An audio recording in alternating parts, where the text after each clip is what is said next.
Salut tout le monde, j'espère que vous allez bien. Notre vidéoblog cette semaine, vous allez deviner, on parle du vélo. Beaucoup de changements depuis 10 ans à Ottawa au niveau du vélo. Encore beaucoup à faire. Comme vous le savez, le réseau routier a été préparé, a été bâti vraiment pour les véhicules. Puis ce qu'on voit avec une ville en santé, ce qu'on voit aussi au niveau des changements climatiques, c'est qu'il faut avoir plus de gens qui marchent, plus de gens qui fassent du vélo, plus de gens qui utilisent le transport en commun. Donc aujourd'hui, on se parle vélo. Que ce soit le long du canal, le long de la rivière des Outaouais, le long de la rivière Rideau, la ville d'Ottawa est connue pour ses pistes multi-usages, les pistes cyclables. Évidemment, les dernières décennies ont vu beaucoup de changements avec les rues complètes. Chaque fois que les nouvelles rues sont faites, surtout les rues principales, il y a des ajustements pour avoir de l'infrastructure plus sécuritaire, particulièrement pour le transport et les modes actifs. Malheureusement, le réseau est incomplet. Il demeure encore des difficultés, mais j'y vois énormément de potentiel, énormément d'opportunités. Derrière moi, vous avez la piste multi-usage le long du train léger. On a le pont Adaway.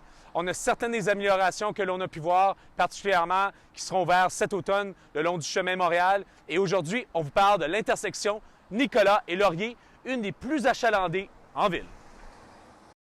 Thank you for having me. We're out here on our project at Laurier, Nicholas and Waller. We're just getting underway with finalizing our concrete work and starting to prepare for our paving work. This project has been in the works for about 5 years or so as far as design goes. And the scope of the project was really to enhance the facilities for all modes of traffic. What we have here is transit users over on Waller will be benefited by a rehabilitated Waller Transit Station with improved servicing. Cyclists will be benefited by a new bi-directional cycling facility that leads up to Stewart now along Waller. As well, what you'll see out here is we have new cycle tracks in each direction. Protected cross rides will be installed at the Laurier and Nicholas intersection, at the Laurier and Waller intersection. And for pedestrians, we have new wide concrete sidewalks installed. As well, for the vehicles that are traversing this very, very busy site, we'll be putting in our new protected intersections at Laurier and Nicholas and Laurier and Waller, and have new resurfaced asphalt through the whole project.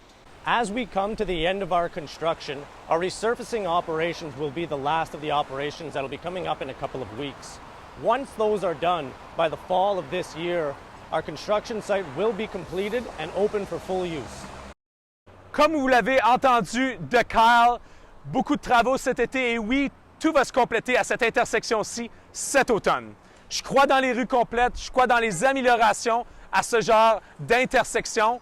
C'est important, on a des espaces qui sont désignés et sécuritaires, autant pour les automobilistes, pour aussi les usagers du transport en commun, que pour les piétons et les cyclistes, des espaces qui sont protégés, désignés et hors de la section de la rue. Dans ce segment ici, le long de Laurier, on a la piste d'est en ouest qui connecte les communautés au centre-ville et vice-versa. Ce sera une belle occasion de faire une meilleure connexion le long de Laurier pour aller se connecter à la piste le long du train léger ou mieux intégrer les communautés à l'est d'ici, particulièrement la Côte-de-Sable, Vanier, Overbrook, Manor Park.